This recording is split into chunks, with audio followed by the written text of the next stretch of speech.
Salut!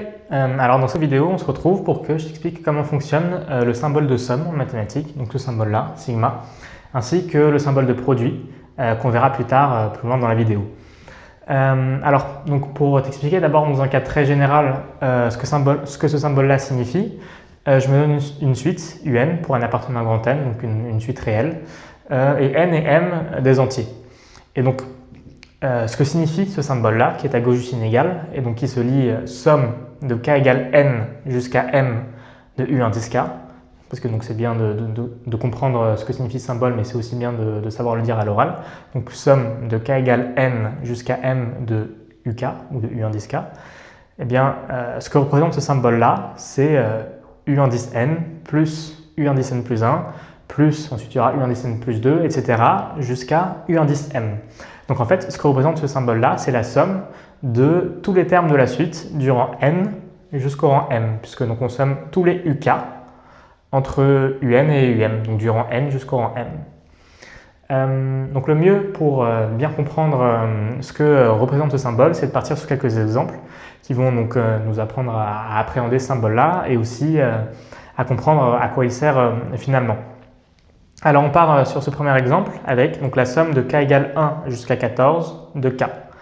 Alors, ce qu'il faut se dire ici, c'est que k, il va prendre toutes les valeurs entières entre 1 et 14. Et pour chacune de ces valeurs entières-là que k va prendre, eh bien on ajoute ce qui est à l'intérieur de la somme, c'est-à-dire k. Donc dans le cas présent, ce que ça donne, c'est... la première valeur que k va prendre, c'est 1, puisqu'il prend toutes les valeurs entre 1 et 14. Donc la première valeur qu'il prend, c'est 1. Et quand k vaut 1, eh bien k vaut 1. Il n'y a rien à dire de plus. Donc, le premier terme qu'on place ici, c'est 1. Ensuite, après avoir valu 1, k il va valoir 2, puisqu'il prend toutes les valeurs entières entre 1 et 14. Donc après 1, eh bien, il y aura 2. Et quand k vaut 2, on ajoute k, donc on ajoute 2. Ensuite, k va prendre la valeur 3, on ajoute à nouveau la valeur de k, donc plus 3. Ensuite, tu l'auras compris, on va avoir 4.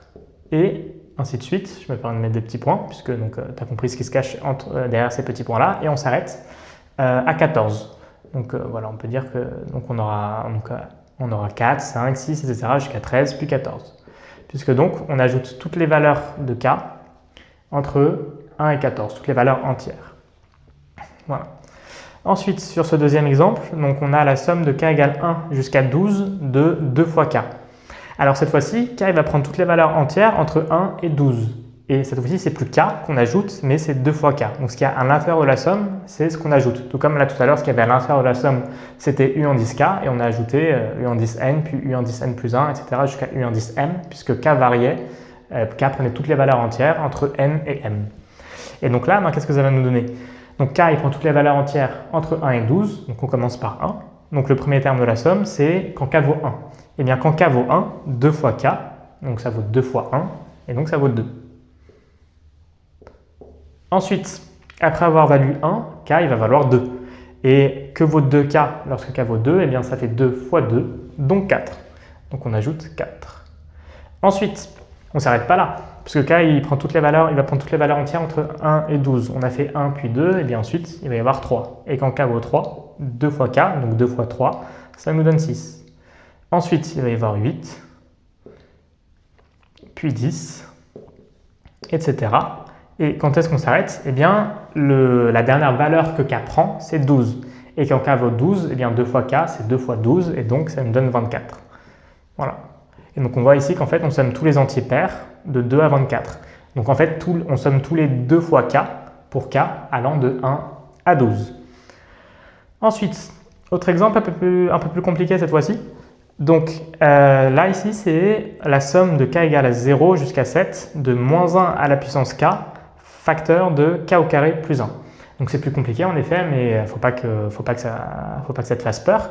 Il faut te dire que on applique la même méthode que d'habitude. Donc k il va prendre toutes les valeurs entières situées entre 0 et 7. Et pour chaque valeur de k, on va ajouter moins 1 à la puissance k facteur de k au carré plus 1.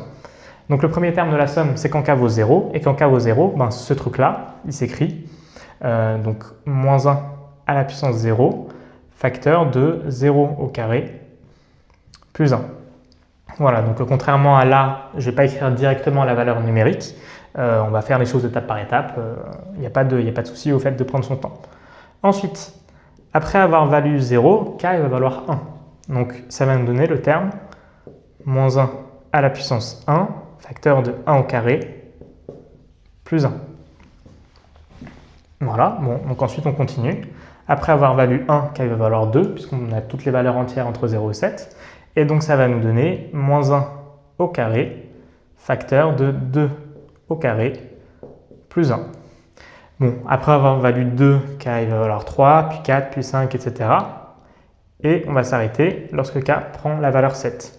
Et quand k prend la valeur 7, eh bien, on va avoir moins 1 à la puissance 7, facteur de 7 au carré, plus 1. Ensuite, ce qu'on peut faire, c'est remplacer les différents termes qu'on obtient par leur valeur numérique. Donc, moins 1 à la puissance 0, eh bien, ça fait 1, puisque n'importe quel nombre à la puissance 0, ça fait 1. Ensuite, 0 au carré plus 1, ben, ça fait 1 aussi. Donc 1 fois 1, on obtient 1. Après, on va avoir moins 1 à la puissance 1, donc ça nous fait moins 1, plus 1 au carré plus 1, pardon, fois 1 au carré plus 1, donc fois 2, donc ça nous fait moins 2. Après, quand k vaut 2, on va obtenir moins 1 au carré, facteur de 2 au carré plus 1. Alors 2 au carré plus 1, donc ça nous fait 4 plus 1, ça nous fait 5, et moins 1 au carré, ça fait 1, donc on ajoute 5. Voilà, on continue.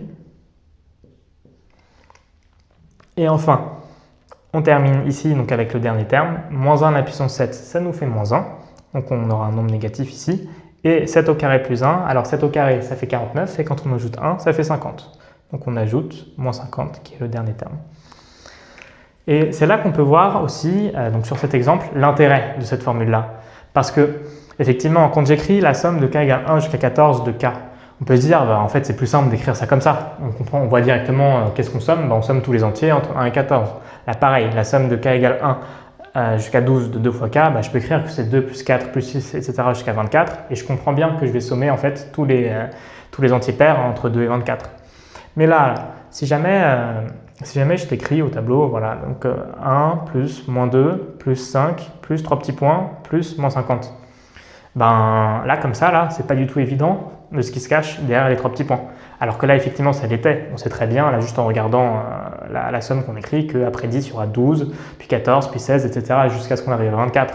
Là, après le 4, il y aura 5, puis 6, puis 7, jusqu'à ce qu'on arrive à 13, et ensuite, il y aura 14 derrière aussi.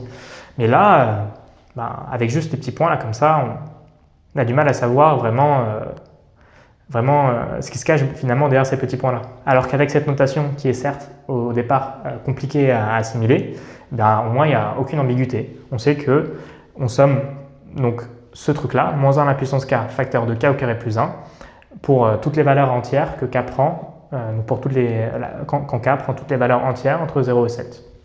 Donc on aura ce truc-là quand k vaut 0, qui est ici, puis ensuite on ajoute ce même truc-là quand k vaut 1, donc on le retrouve là, puis ce même truc-là quand k vaut 2, etc. jusqu'à 7. Voilà. Donc je pense que cet exemple permet de comprendre l'utilité de ce symbole-là, qui permet de lever en fait toute ambiguïté qui pourrait se cacher derrière des 3 petits points. Et donc ensuite, avant de passer à la suite, on termine avec ce dernier exemple. Donc cette fois-ci, n désigne un entier naturel quelconque, et on s'intéresse à la somme de k égale 7 jusqu'à n de 2 à la puissance k. Eh bien, donc k va prendre toutes les valeurs entières entre 7 et n. Donc on commence par 7. Le premier terme, ça va être 2 à la puissance 7. Ensuite, après 7, eh bien, on aura 8. Donc on aura 2 à la puissance 8, pardon. Puis 2 à la puissance 9, et etc. Et on s'arrête lorsqu'on arrive à 2 à la puissance n. Voilà. Donc, j'espère déjà que ces 4 exemples t'ont permis de bien comprendre comment fonctionne ce symbole. Néanmoins, il reste que quelques petites subtilités que je n'ai pas mentionnées, comme par exemple là, qu'est-ce qui se passe si par exemple n a pour valeur 6? Parce que donc là, on a dit qu'on partait de 7, 2 à la puissance 7, et puis qu'on ajoutait donc, tous les termes jusqu'à ce qu'on arrive au moment où k prend la valeur n. Mais si jamais n vaut 6, donc que n est strictement plus petit que 7, qu'est-ce que ça veut dire finalement qu'on part de 7 et qu'on arrive à 6? Est-ce que ça a vraiment un sens? Donc on se retrouve dans un instant pour que je t'explique donc ces quelques éléments sur le symbole sigma qu'il te manque encore, et ensuite on pourra passer au produit. Donc la subtilité dont je parlais tout à l'heure, c'est ce qu'on appelle une somme vide. Alors, donc on avait dit tout à l'heure, le problème c'est si jamais n est égal à 6, qu'est-ce que ça signifie que la somme de k égale 7 jusqu'à 6 de 2 à la puissance k, par exemple? Qu'est-ce qui se passe quand le nombre qui est au-dessus est strictement plus petit que le nombre qui est en dessous? Eh bien, quand on est dans ce cas de figure-là, on a ce qu'on appelle une somme vide. Donc si jamais je reprends ma suite un de tout à l'heure, si jamais n et m sont des entiers avec m qui est strictement plus petit que n, alors la somme de k égale n jusqu'à m, donc avec m ici qui est strictement plus petit que le n, et donc cette somme-là, de k égale n jusqu'à m de uk, est égale à 0. En fait, c'est une définition finalement, il n'y a pas vraiment quoi que ce soit à comprendre. On aurait pu choisir de dire que finalement la somme de k égale n jusqu'à m de uk, dans le cas où m est plus petit que n, on aurait pu dire que finalement on décide que ça revient au même que si jamais on avait fait la somme de k égale m jusqu'à n, mais c'est pas cette décision-là qu'on a prise lorsqu'on a défini le symbole sigma. Nous, ce qu'on a décidé, c'est que, donc ce qui a été décidé en fait, c'est que donc, la somme de k égale n jusqu'à m de uk, quand m est plus petit strictement que n, eh bien ça vaut 0. Et donc par exemple, donc, si jamais on reprend ce quatrième exemple de tout à l'heure, dans le cas de figure où n vaut 6, donc la somme de k égale 7 jusqu'à 6 de 2 à la puissance k, eh bien ça vaut tout simplement 0. Voilà. Donc la raison étant que c'est une somme vide, donc si jamais on somme donc toutes les valeurs de 2 à la puissance k quand k va de 7 jusqu'à 6, et bien en fait finalement en quelque sorte on s'arrête avant d'avoir commencé. Parce que là on a dit qu'on commençait à 7 et qu'on s'arrêtait à n. Oui, mais si jamais n vaut 6, ça veut dire que la dernière valeur est avant la première, ce qui n'aura pas vraiment de sens. Et donc on choisit finalement que quand on a une somme où la valeur du dessous est strictement plus grande que celle du dessus, donc finalement que donc l'entier de départ est plus grand que l'entier d'arrivée, eh bien c'est comme si on sommait rien du tout. Et donc cette somme ici, là, de k égale 7 jusqu'à 6 de 2 à la puissance k, eh bien elle vaut 0. Alors maintenant que tu as bien compris ce que représentait ce symbole sigma, ce symbole de somme, il faut apprendre à faire des calculs avec ce symbole. Alors il y a deux règles de calcul, deux grandes règles de calcul qu'on utilise souvent. Ce que je te propose de faire, c'est plutôt que je te donne simplement ces règles de calcul-là, on va essayer de les trouver ensemble.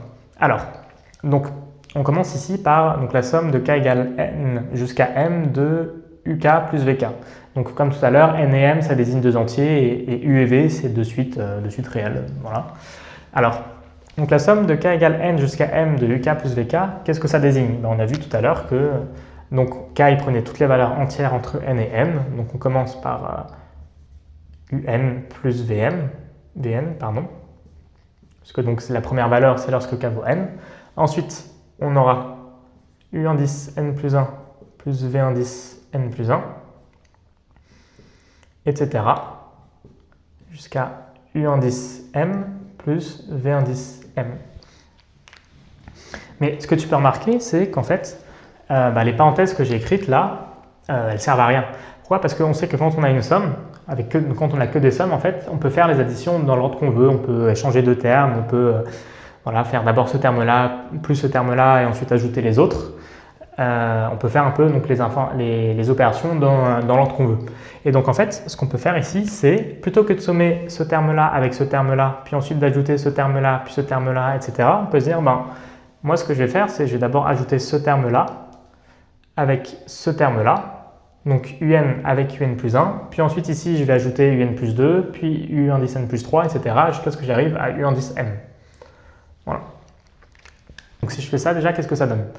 Alors, on va obtenir, donc avec les termes qu'on a entourés en rouge, il va y avoir donc u indice n plus u indice n plus 1 plus, etc. jusqu'à u indice m. Ensuite, on peut faire la même chose finalement avec les termes de la suite v. Donc comme pour les termes de la suite u, on ajoute d'abord vn, puis ensuite vn plus 1, puis ensuite ici vn plus 2, etc. jusqu'à ce qu'on arrive à vm. Et donc, si jamais on fait ça, donc dans cet ordre, on obtient donc après la somme des termes de la suite u, v indice n plus V indice n plus 1, plus etc. jusqu'à V indice m. Voilà, et donc là, ce qu'on a fait, c'est qu'on a réarrangé les termes. En fait, on les a sommés dans un autre ordre que celui qui nous était donné au départ.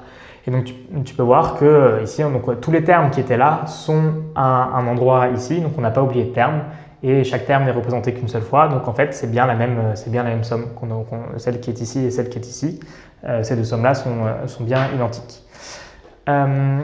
Et donc, tout ça, finalement, à quoi est-ce qu'on peut dire que c'est égal? Eh bien, là, ici, là, qu'est-ce qu'on retrouve? On retrouve donc un plus u indice n plus 1, etc. jusqu'à um. Eh bien, en fait, on retrouve la somme de k égale n jusqu'à m de u indice k.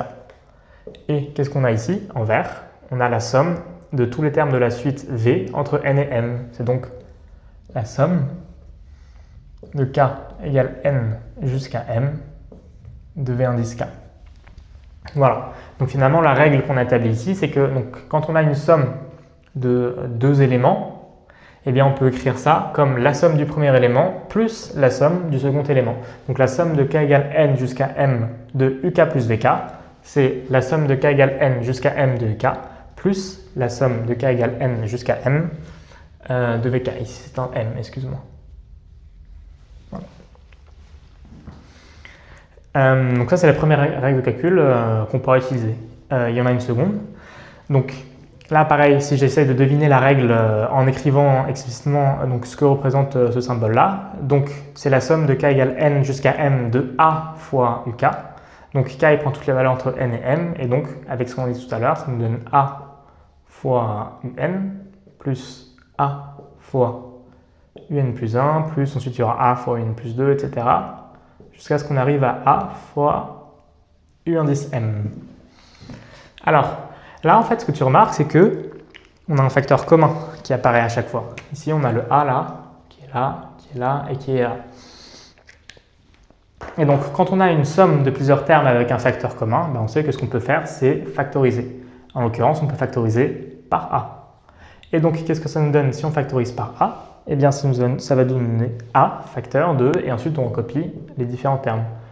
U indice n plus U indice n plus 1. Ensuite, quelque part dans les petits points, on va avoir U indice n plus 2, puis U indice n plus 3, etc.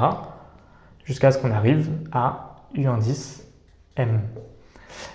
Mais là, qu'est-ce qu'on retrouve ici? On retrouve la somme de k égale n jusqu'à m de U indice k.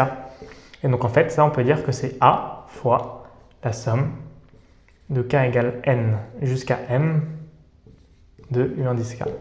Voilà, donc seconde règle de calcul qu'on peut utiliser lorsqu'on fait des calculs avec des sommes. Et donc pour bien assimiler ces règles-là, ben, on peut faire quelques exemples ensemble.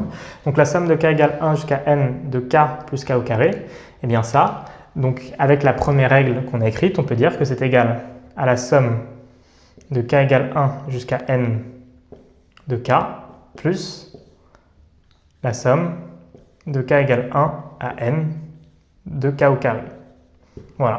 Et donc en fait, on va avoir la somme des entiers plus la somme des entiers au carré. Donc 1 plus 2 plus 3 plus etc. jusqu'à n plus 1 au carré plus 2 au carré plus 3 au carré etc. jusqu'à n au carré.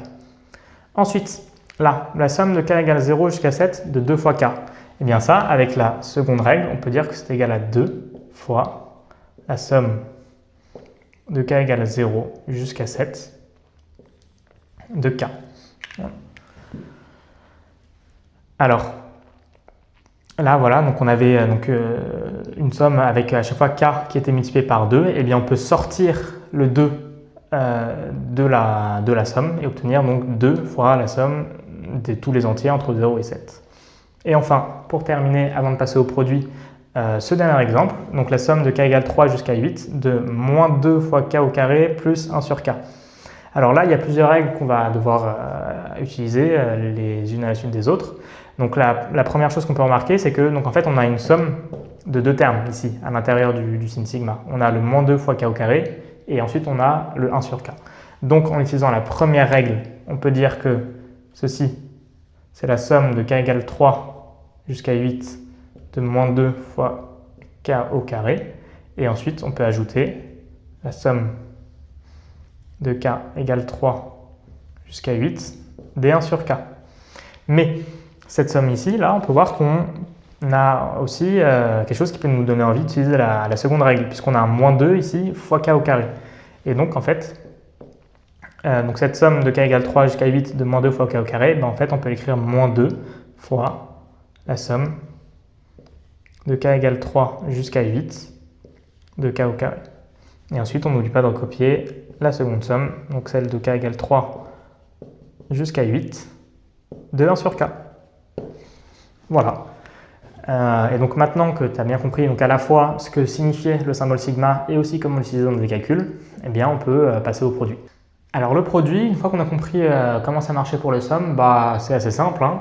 Donc le symbole du produit c'est un pi majuscule, comme ça, donc c'était un sigma pour la somme et c'est un pi pour le produit. Donc pareil, donc je reprends une suite réelle un et n et m des entiers. Et donc le produit de k égale n jusqu'à m de uk. Donc on fait le produit de uk quand k prend toutes les valeurs entières de n jusqu'à m. Et donc ce produit, eh bien, il s'écrit, donc il va y avoir un fois un plus 1 fois, etc. jusqu'à un. Voilà, donc on fait le produit de tous les termes de la suite de n jusqu'à m. Donc un fois un plus 1 jusqu'à un moins 1, puis ensuite fois un. Donc quelques exemples, comme pour la somme. Donc le produit de k égale 1 jusqu'à 7 de k. Donc on va sommer l'entier, pardon, on va faire le produit de k quand k prend toutes les valeurs entre 1 et 7. Donc le premier terme, ben, c'est quand k vaut 1, donc ça va nous faire 1.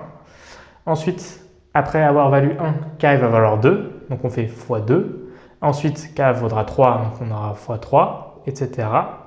Et ce, jusqu'à 7. Et là d'ailleurs, tu as peut-être reconnu ce qu'on appelle la factorielle de 7. Voilà, donc ça se note 7 avec un point d'exclamation. Voilà, puisque donc factorielle de 7, en fait, c'est le produit de tous les entiers entre 1 et 7.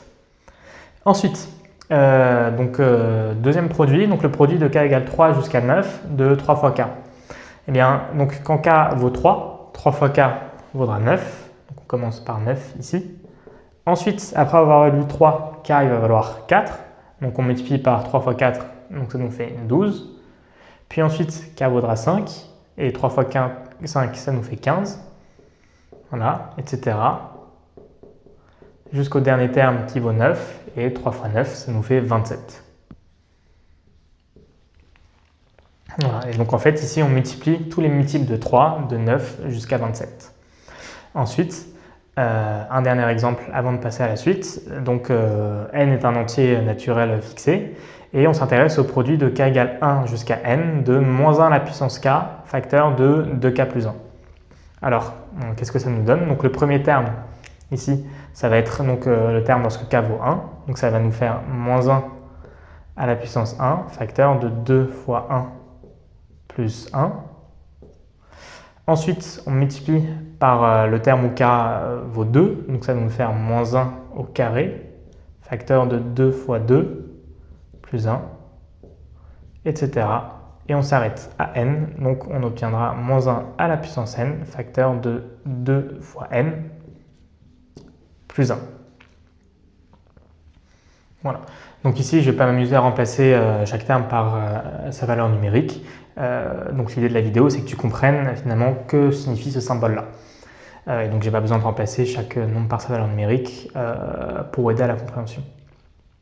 Donc, ensuite, tout comme tout à l'heure on avait parlé de la somme vide, bah, il y a ce qu'on appelle le produit vide. C'est donc là par exemple, si jamais on peut se poser la question de si jamais n vaut 0, qu'est-ce qui se passe? Qu'est-ce que ça signifie que le produit de k égale 1 jusqu'à 0 de tout ça? Eh bien, donc là où une somme vide valait 0 tout à l'heure, le produit vide, lui, il va valoir 1. Donc la raison pour ça, si je lis ce que j'ai écrit ici, donc quand on a m, donc la valeur d'arrivée, l'entier d'arrivée, qui est strictement plus petite que n, l'entier de départ, alors le produit de k égale n jusqu'à m de n'importe quoi, de uk, mais ça pourrait être n'importe quoi ici, eh bien ça vaudra 1, ça vaudra toujours 1. Donc là où une somme vaut toujours 0, là où une somme vide vaut toujours 0, Et donc là où une somme vide vaut toujours 0, un produit vide vaut toujours 1. En fait, la raison pour laquelle on a choisi ces valeurs-là, 0 pour la somme vide et 1 pour le produit vide, c'est que 0, c'est l'élément neutre de l'addition, c'est-à-dire quand je veux ajouter un nombre et que ça ne change rien à ce que j'avais au départ, il faut que j'ajoute le nombre 0.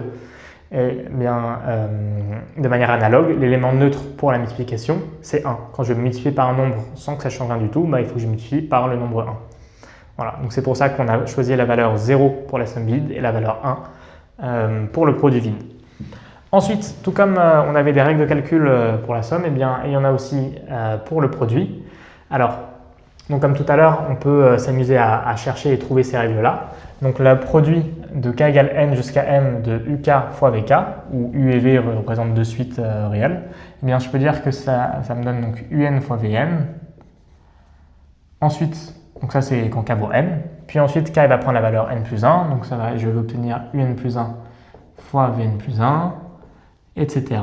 Donc ensuite un plus 2 fois vn plus 2, et puis ensuite on termine par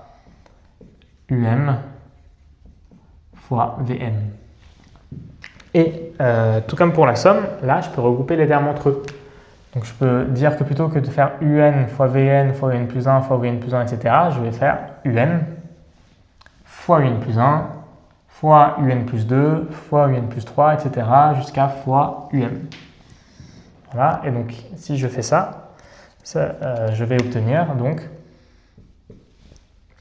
un fois un plus 1 fois, etc. jusqu'à un. Bon, et ensuite, donc ce que j'ai fait pour la suite U, je peux aussi faire pour la suite V. Parce que donc une fois que j'ai multiplié tous les termes de la suite U entre eux, il me reste les termes de la suite V. Donc il va me rester Vn fois Vn plus 1 fois Vn plus 2, etc. jusqu'à fois Vm. Et donc après, je vais obtenir donc fois Vn fois Vn plus 1 fois, etc. jusqu'à V indice m. Et donc là, comme pour la somme tout à l'heure, ici, on peut remarquer qu'en fait, on retrouve le produit des termes de la suite entre n et m. Donc en fait, ceci, je peux l'écrire produit de k égale n jusqu'à m de k.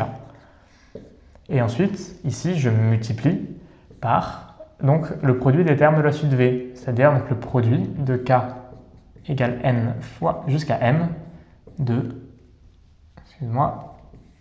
vk. Voilà. Donc, le produit de k égale n jusqu'à m de uk fois vk, c'est le produit de k égale n jusqu'à m de uk, le tout multiplié par le produit de k égale n jusqu'à m de vk. Ensuite, donc si jamais a est un nombre entier relatif, il peut être négatif, on peut s'intéresser aussi au produit de k égale n jusqu'à m de uk à la puissance a. Eh bien, qu'est-ce que ça me donne ça? Donc, quand k va prendre toutes les valeurs de n jusqu'à n, je vais obtenir successivement un à la puissance a fois un plus 1 à la puissance a fois, ensuite j'aurai un plus 2 à la puissance a, etc. jusqu'à ce que j'arrive à à la puissance a. Et là, ce qu'on peut remarquer, c'est que on a un produit de nombres, a priori différents, mais qui sont tous à la même puissance. Ils sont tous à la puissance a. Et donc ça, tu sais qu'on peut l'écrire un fois un plus 1 fois, etc. jusqu'à le tout à la puissance a. Et donc en fait, qu'est-ce qu'on retrouve ici? Eh bien, on retrouve à l'intérieur de cette parenthèse le produit des termes de la suite U. Et donc en fait, on peut dire que c'est le produit de k égale n jusqu'à m de uk, qui est le produit qu'on retrouve à l'intérieur des parenthèses ici, le tout à la puissance a. Et donc quelques exemples de calcul pour terminer cette vidéo. Donc le produit de k égale 1 jusqu'à 8 de 2 fois k, eh bien ça, on peut le scinder en deux produits avec la première règle, puisque ici on a 2 fois k. Et donc on peut dire que c'est le produit de k égale 1 jusqu'à 8 de 2, le tout que l'on multiplie par le produit de k égale 1 jusqu'à 8 de k. Bon. Ensuite, on peut essayer donc de voir si on ne peut pas calculer ou simplifier ces deux expressions-là. Alors, pour le premier produit, donc le produit de k égale 1 jusqu'à 8 de 2, eh bien, c'est-à-dire qu'en fait, on va faire, donc pour toutes les valeurs de k entre 1 et 8, on va multiplier par 2. Donc, comme 2 2 il s'en fiche lui de la valeur que prend k, hein, que k vale 1, 2, 3 ou n'importe quoi entre 1 et 8, ben 2 ça vaudra toujours 2, ça ne dépend pas de k. Et donc en fait, pour chacune des valeurs de k, entre 1 et 8, on multiplie par 2. Donc ça veut dire qu'on va faire 2 fois 2 fois 2 fois 2 et 8 fois en tout, puisque k il prend toutes les valeurs entre 1 et 8. Donc au total, il va prendre 8 valeurs.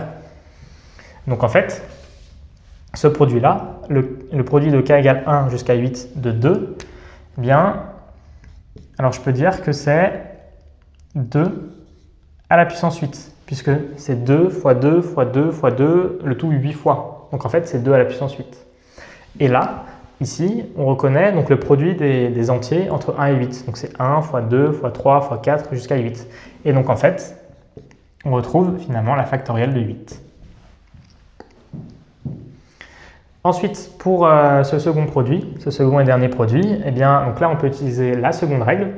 Donc le produit de k égale 1 jusqu'à 9 de k au carré, eh bien ça, grâce à la seconde règle, on peut écrire que c'est égal au produit de k égale 1 jusqu'à 9 de k, le tout au carré. Et comme tout à l'heure, le produit de k égale 1 jusqu'à 9 de k, on peut dire que c'est égal à la factorielle de 9. Et on n'oublie pas de tout mettre au carré.